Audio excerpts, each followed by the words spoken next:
Hello বন্ধুরা, কেমন আছো? আশা করি সবাই ভালোই আছো। আমি আজ তোমাদের জন্য নিয়ে এসেছি আমার ফার্স্ট ব্লগ। তো আজ আমরা কোথায় চলেছি বলো তো? হ্যাঁ, ঠিকই ধরেছো, ডায়মন্ড হারবার। ঘরে বসে বসে খুব বোর হয়ে যাচ্ছিলাম, তো বন্ধুদেরকে বলতে ওরাও বলল, চল কোথাও ঘুরে আসা যাক।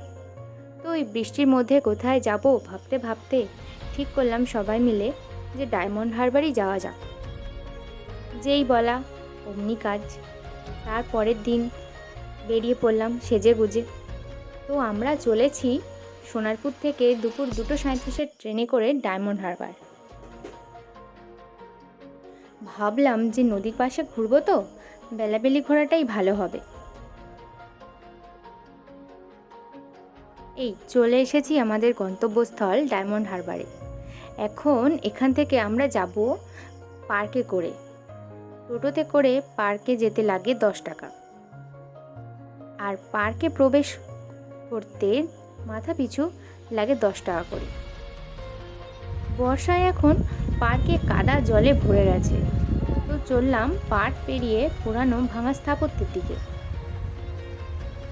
বর্ষায় নদীর জল এতই বেশি হয়েছে যে জোয়ারের সময় এদিকের অনেকটা ঘাসে ঢাকা নদীর পাড় জলের তলায় তলিয়ে গেছে। তাই নদীর জল এখন অনেকটা ধূসর হয়ে আছে। তবে এখন ভাটা, তাই ধ্বংসাবশেষের কাছে আমরা যেতে পারছি। এই যে চলে এসেছি। এখান থেকে নদীর দিকে তাকিয়ে আকাশ নদীর মিলনস্থল দেখতে খুবই সুন্দর লাগে। আকাশে সুন্দর মেঘ ভেসে বেড়াচ্ছে, কিন্তু কিছুটা কালো মেঘও আছে। এখানে অন্য আরও কয়েকটি গ্রুপ এসেছে ফটো তুলতে, ভিডিও করতে, ঘুরতে।